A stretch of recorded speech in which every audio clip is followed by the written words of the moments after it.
Fundação Mahei Gusto Governo, halo decisão justo, cidadão ceder, macamoso acto crime solo meselo.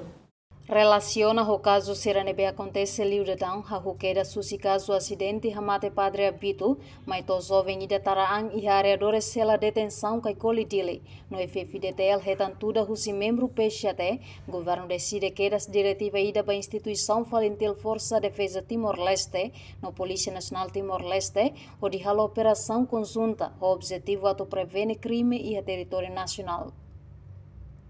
E Habibang Nemos, diretor executivo Fundação Maheng Abel Amaral, declara que a decisão governo união relaciona a diretiva número rua, para rihun rua ronulu resin rua, empenhamento conjunto a tu garante tranquilidade no segurança nela justo para povo Timor.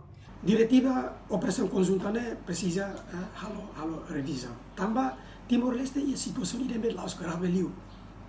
Konflitu anide akadirhun, nomos konflitu nebe maka resulta makane.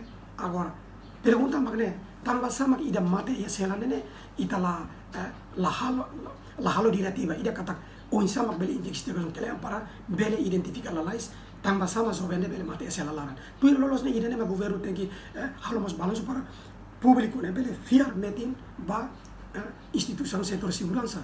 Labele tambah civilidade tula lima ba aparelho estado ida ne situação se grave.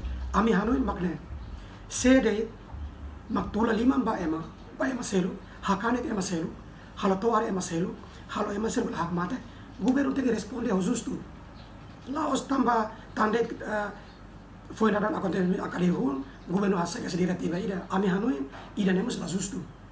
Tambah ita tem que tratamento nebe tratamento segurança de hanesa. Tanto ba ema civil, nomos ba ema estado. La bela tama ema estado hetan no tratamento hanesa ne anta governo lalais halo diretiva ida para halo operação conjunta. Aune nemos ami anu nemos la justo. Tamba Fundação Maheng ema hotu la tolera ba sema tula lima ba ema selu hakane ema selu halo toar ema selu. Reportagem Ada Xaviera Vitoriana Brites, Televisão Timor Post.